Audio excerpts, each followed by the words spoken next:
See next problem.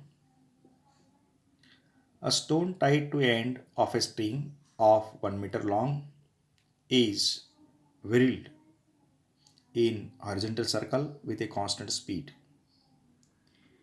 If the stone makes 22 revolutions in 44 seconds, what is the magnitude and direction of acceleration of the stone?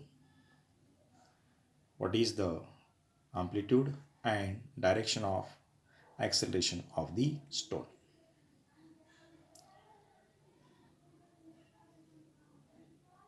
Here, the number of revolutions per unit time is called frequency and it is denoted by n.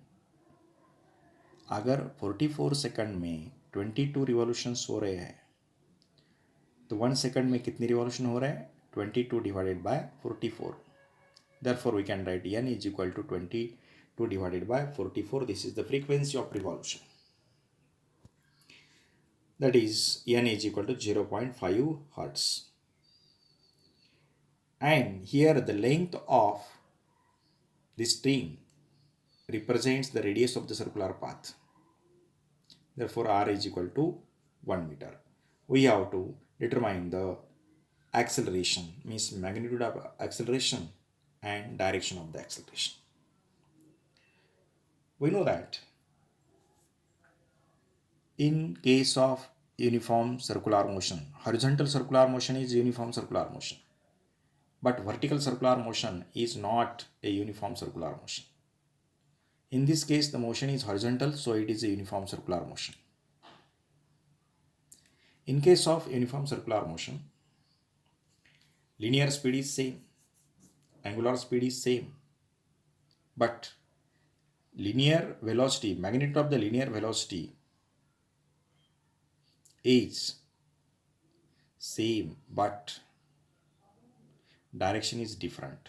That's why it is an accelerated motion.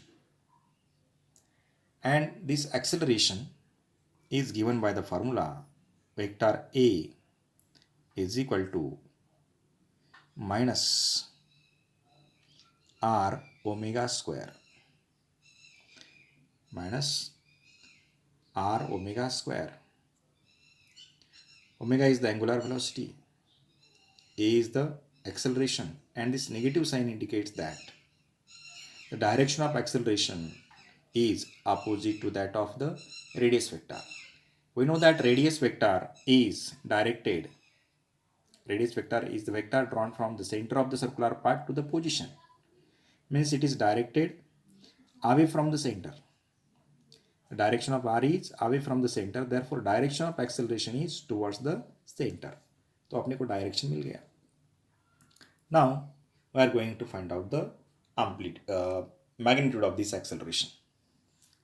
The magnitude of the acceleration is given by A is equal to V square by R, or we can write A is equal to R square omega square, because the relation between linear velocity and angular velocity is R omega. Therefore, V square means R square into omega square divided by R as it is. This square and R will be get cancelled. A is equal to R omega square. Again, we know that omega is equal to 2 pi divided by t. 2 pi divided by t, or we can write 2 pi into 1 divided by t. 1 divided by t is the reciprocal of the time period and it is denoted by n. Therefore, 2 pi into n. Instead of omega, we can write 2 pi n. Therefore, A is equal to r 2 pi n whole square. Square of the 2 is 4. Here pi square n square r. 4 pi square into 0.5 square. Value of n is 0.5 into 1. Pi square as it is. Put the pi square as it is, because the in case of answer option is given in the in terms of pi square. A is equal to 4 pi square into 0.25. because square of 0.5 is equal to 0.25. 4 into 0.25 means 1, that is A is equal to pi square meter per second square. A is pi square meter per second square. This is the answer. This is the acceleration is directed along the radius towards the center. Thank you.